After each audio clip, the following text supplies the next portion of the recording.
ಪತ್ರಕರ್ತ ಮಿತ್ರರಿಗೂ ಕಡಬ ವ್ಯವಸಾಯ ಸಹಕಾರಿ ಸಂಘದ ವತಿಯಿಂದ ಆತ್ಮೀಯ ಸ್ವಾಗತವನ್ನು ಬಯಸ್ತೇನೆ. 2023-24ನೇ ಆಯವ್ಯಯ ವರ್ಷದ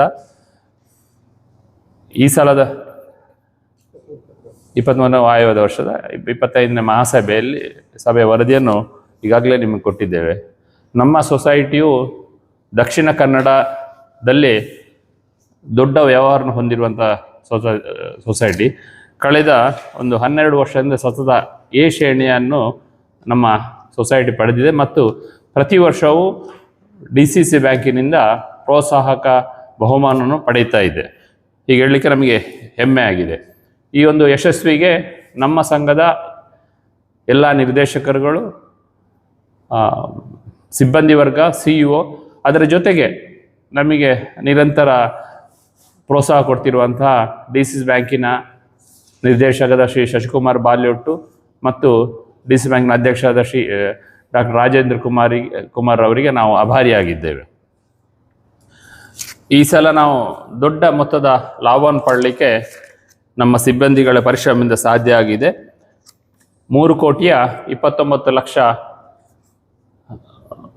ಲಾಭಾಂಶವನ್ನು ನಾವು ಪಡೆದಿದ್ದೇವೆ.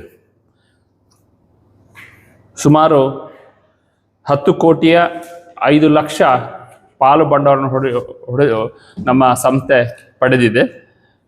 6,931 ಸದಸ್ಯರನ್ನು ನಮ್ಮ ಸಂಸ್ಥೆ ಹೊಂದಿದೆ.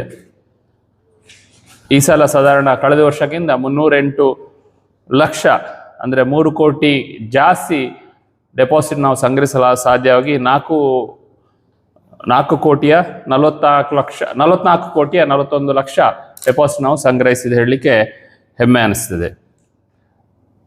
ಇದರ ಜೊತೆಗೆ ನಮ್ಮ ಸಂಘವು ಎಲ್ಲ ಕೇಂದ್ರಗಳಲ್ಲಿ ಅಂದರೆ 4 ಕೇಂದ್ರಗಳು, ಕೇಂದ್ರ ಕಚೇರಿಯನ್ನು ಸಹಿತ ಇತರ 3 ಕೇಂದ್ರಗಳಲ್ಲಿ ವ್ಯವಸ್ಥಿತವಾಗ ಪೂರ್ಣ ರೂಪದ ಚಟುವಟಿಕೆ ನಾವು ನಡೆಸ್ತಾ ಇದ್ದೇವೆ.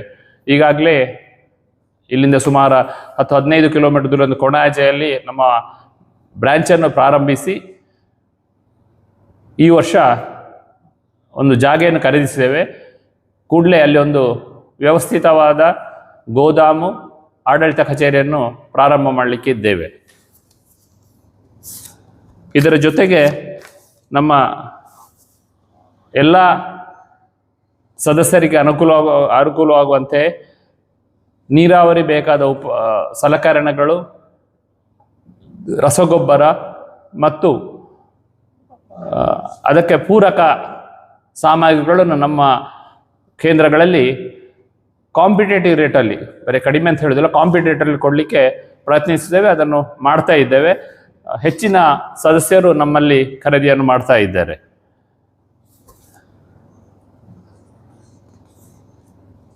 ಜೊತೆಗೆ ಈ ನಮ್ಮ ಸಂಘದ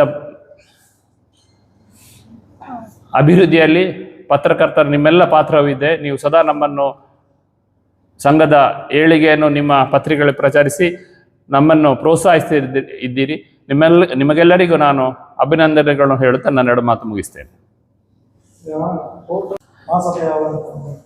ಈ ವರ್ಷದ ಮಹಾಸಭೆಯನ್ನು 4/9/2020 ಗುರುವಾರದಂದು ಅನುಗ್ರಹ ಸಭಾಭವನದಲ್ಲಿ ವ್ಯವಸ್ಥೆ ಮಾಡಲಾಗಿದೆ. ಹೆಚ್ಚಿನ ಸದಸ್ಯರೆಲ್ಲರೂ ಇದರಲ್ಲಿ ಭಾಗವಹಿಸಬೇಕು ಅಂತ ನಿಮ್ಮ ಮೂಲಕ ನಾನು ಕೋರ್ತಾ ಇದ್ದೇನೆ.